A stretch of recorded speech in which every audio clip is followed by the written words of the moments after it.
இந்த காந்திமதிநாதன் சார் அவர்கள் சொல்லக்கூடிய அந்த திட்டத்துல, இந்த WRD கொண்டு வந்திருக்கிற திட்டத்துல வெள்ள அபாய போக்கி கால்வாய் அப்படின்னு சொல்லி ரொம்ப கேவலமான விஷயங்க. குடிக்கிற தண்ணிய வெள்ள அபாயம்னு சொல்லி பேர் வச்சு கடலுக்கு அனுப்புறது மாதிரி ஒரு முட்டாள்தனம் வேற கிடையாது.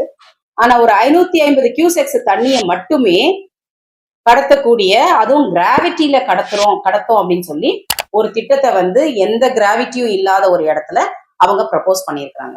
இப்ப இதனால யாரு கவலைப்படணும் அப்படின்னு பாத்தீங்கன்னா, பெத்தேல் நகர் மக்களும் அண்ணா என்கிளேவ் மக்களும் தான் கவலைப்படணும். டெண்டர் விட்டாச்சு. ஜூலை மாசம் 8ஆம் தேதி டெண்டர் ஓபன் பண்ணி கான்ட்ராக்டரும் அப்பாயிண்ட் பண்ணியாச்சு. அப்ப அவங்க வந்து என்ன பண்ணுவாங்க, இன்னொரு 1 மாசம் 2 மாசத்துல வந்து அந்த இடத்த ஃபுல்லா தோண்டி போட்டுட்டு போவாங்க. நவம்பர் டிசம்பர் மாசத்துல உங்களுக்கு கால்வாயை போட்டு 550 கியூசெக்ஸ் தண்ணி போயிடுமானா போகாது. 18 மாசம் கழிச்சுதான் தண்ணி இந்த ப்ராஜெக்ட் முடியும் அப்படின்னு சொல்லி அந்த டெண்டர் டைம் லைன் கொடுத்துருக்காங்க.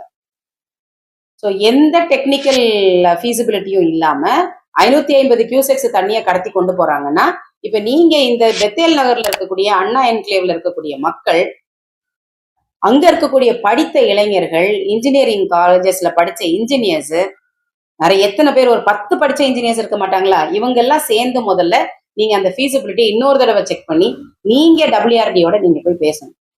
ஏன்னா இவங்க போடும்போது இவங்க வந்து எவ்வளவு தூரம் வந்து அவங்க மக்கள் நலனை கருத்தில் கொண்டு அவங்க செய்வாங்கன்றது இன்னைக்கு நம்மளோட தமிழக அரசு இருக்கக்கூடிய நிலைமையை பார்க்கும்போது, அவங்க போடக்கூடிய திட்டங்களை பார்க்கும்போது மக்கள் நலனுக்கு எவ்வளவு தூரம் அவங்க முக்கியத்துவம் கொடுப்பாங்கங்கிறது நமக்கு தெரியாது.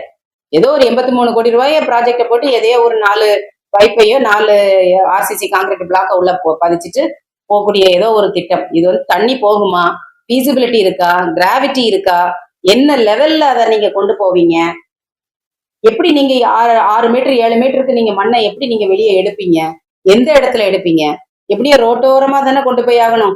ஏன்னா 83 கோடி ரூபாய்க்கு வந்து நீங்க லேண்ட் அக்வசிஷன் எல்லாம் பண்ண முடியாது. உங்களுக்கு தெரியும் இல்லையா ECR ரோட்ல எவ்வளவு விலை அப்படின்னு.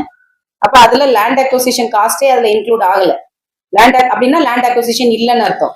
லேண்ட் அக்வசிஷன் இல்லைன்னா அங்க எந்த இடத்துலயே கொண்டு போக முடியும், ரோடு பக்கத்துலோட கொண்டு போக முடியும். அப்ப என்ன பண்ண போறாங்க, ரோட்டை தான் உடைச்சு போறாங்க. ரோட்டோரமா தான் எல்லாம் உடைச்சு போட்டுட்டு அவங்க போயிடுவாங்க. அப்ப இந்த மலைக்கு தயாராயிருக்குதா தென் சென்னை அப்படின்னு கேட்டா இல்ல அப்படின்னு தான் சொல்லணும்.